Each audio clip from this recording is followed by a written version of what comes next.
আসসালামু আলাইকুম প্রিয় ভাইরা, আপনারা কি জানেন আল্লাহ তাআলার কিতাব পবিত্র কোরআন শরীফে এমন কিছু রহস্য আছে যেগুলো বিজ্ঞান শত শত বছর পর এসে আজ প্রমাণ করছে। আজ আপনাদের সামনে এমন এক চমকপ্রদ বিষয় শেয়ার করব। বিজ্ঞানীরা এখন এক আশ্চর্য বিষয় প্রমাণ করেছেন, গাছেরা রাতে শব্দ করে। আমরা ভাবি গাছ চুপচাপ দাঁড়িয়ে থাকে, কিন্তু গবেষণা বলছে গাছ রাতে ছোট ছোট শব্দ করে, যেটা বিশেষ যন্ত্র ছাড়া শোনা যায় না। এটা হলো তাদের জীবন্ত থাকা, শ্বাস নেওয়া আর ভিতরের পানি চলাচলের প্রমাণ। কিন্তু অবাক করার মতো সত্য হলো, আজ থেকে প্রায় 1400 বছর আগে আল্লাহ কোরআনে এই বিষয়টি ইঙ্গিত করেছেন। আল্লাহ তাআলা সূরা আনআমে বলেছেন, পৃথিবীতে এমন কিছুই নেই যা তার প্রশংসা বা তাসবিহ পাঠ করছে না, তবে তোমরা তাদের তাসবিহ বুঝতে পারো না।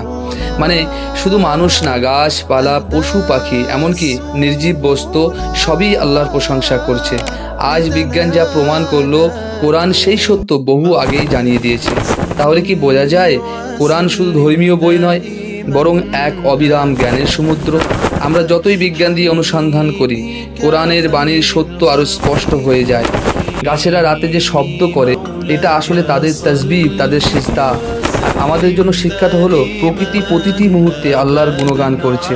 এখন প্রশ্ন হলো, আমরা কি করছি? অবশ্যই আপনার মূল্যবান মন্তব্যটি কমেন্ট সেকশনে রেখে যাবেন।